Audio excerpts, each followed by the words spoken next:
Bitcoin reserve wars, Wall Street moves, and the rise of the digital standard. Welcome back to the Bitcoin Street Journal podcast. I'm your host, Anna, and if you're tuning in today, you've tapped into the most high-signal source of Bitcoin coverage anywhere on the airwaves. We've got a full plate today, from state-level Bitcoin adoption to corporate balance sheet battles, ETF dominance, Satoshi-era whales moving coins, and why the plebs, the maximalists, and the entrepreneurs are shaping a financial revolution. Strap in. Let's kick off with the seismic shift in public policy. Arizona's Senate has officially approved Bitcoin Reserve Bill SB 1373. This sends the legislation to Governor Hobbs for the final signature. Remember, Hobbs previously vetoed a similar bill, SB 1025, so all eyes are on her this time around. Meanwhile, Arizona just became the first U.S. state to allow unclaimed crypto to be held in native form. That's right. Not cashing out, but stacking Satoshi straight into public funds. If signed, it would establish a state Bitcoin reserve fund, a clear declaration of confidence in decentralized monetary policy. Across the map in New Hampshire, it's a done deal. The Granite State has now become the first to sign a strategic Bitcoin reserve into law. Governor Kelly Ayotte's signature cements the state's status as a trailblazer in monetary sovereignty. Bitcoin isn't just a hedge anymore, it's an official state asset. In doing so, New Hampshire sends a clear message to every other state: get on the standard or get left behind. Globally, Taiwan is exploring its own Bitcoin reserve strategy. Legislator Ju Chun-ko recently met with Bitcoin advocate Samson Mao to explore using Bitcoin to reduce exposure to U.S. dollar volatility and international debt fragility. In India, JetKing CEO Sujith Nair has publicly committed to raising billions to acquire over 18,000 Bitcoin, a staggering number that underscores how global the Bitcoin game has become. And on the corporate front, the arms race continues. Vivek Ramaswamy's Strive Asset Management has announced the formation of the first publicly traded asset management firm structured around a Bitcoin treasury strategy. Their ambition? Raise $1 billion, not to speculate, but to hold BTC directly. In a parallel universe of fiat decay, this is real-time Bitcoin standardization. Meanwhile, Metaplanet is becoming a regional juggernaut.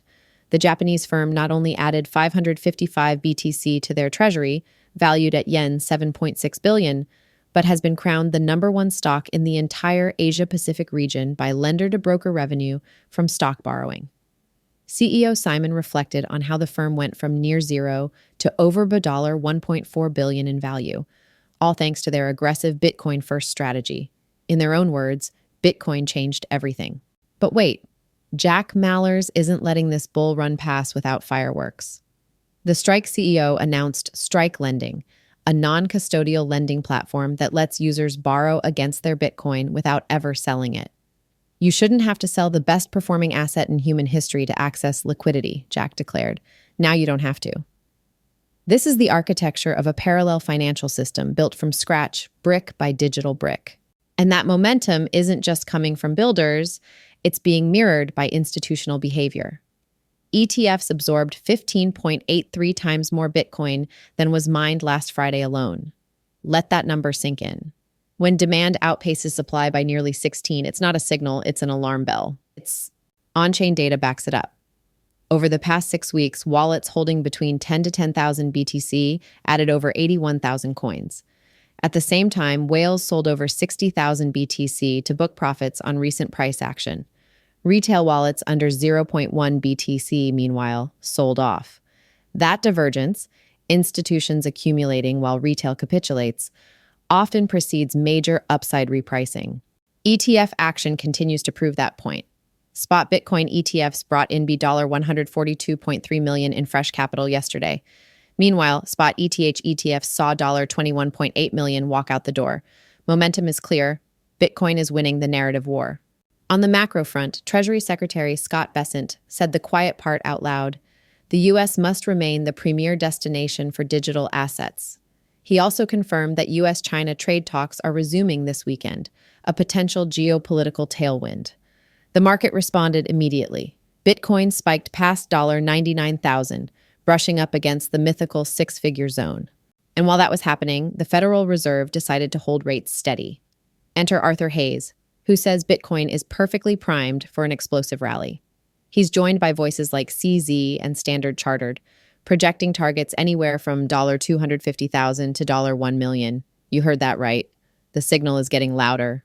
Ethereum is quietly making moves too. The long-awaited Pectra upgrade went live, delivering account abstraction and staking improvements. ETH is still down 40% from last year, but developers are digging in and building. Whether that translates into price movement remains to be seen. Real-world asset tokenization continues its rapid ascent. The sector has topped $22 billion in value, led by projects like BlackRock's USTB and Superstate's short-duration bonds. Coinbase Ventures backed 10 startups in April alone, from Sats Terminal to Symbiotic.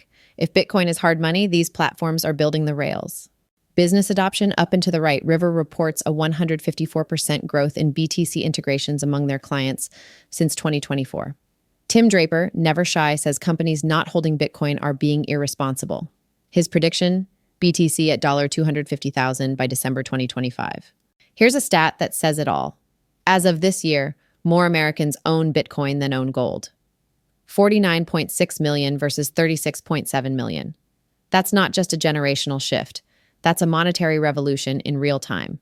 Meanwhile, legacy and crypto-native players are converging. Coinbase inked a major sponsorship with Riot Games' global esports titles. Bhutan rolled out a crypto payments platform in partnership with Binance. Visa invested in BVNK to scale stablecoin infrastructure. Stripe introduced stablecoin accounts in 100-plus countries. Even giants like Robinhood are building blockchain platforms to tokenize U.S. securities. And the Bitcoin community? Thriving.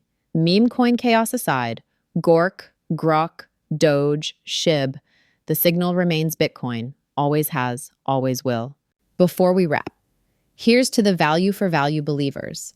The Bitcoin maximalists holding down the fort on Nostr. The plebs who built when no one was looking. The entrepreneurs turning lightning payments into freedom rails. You are the ones refusing to sell out, refusing to compromise. You are the signal. Hold your own keys. Build what matters.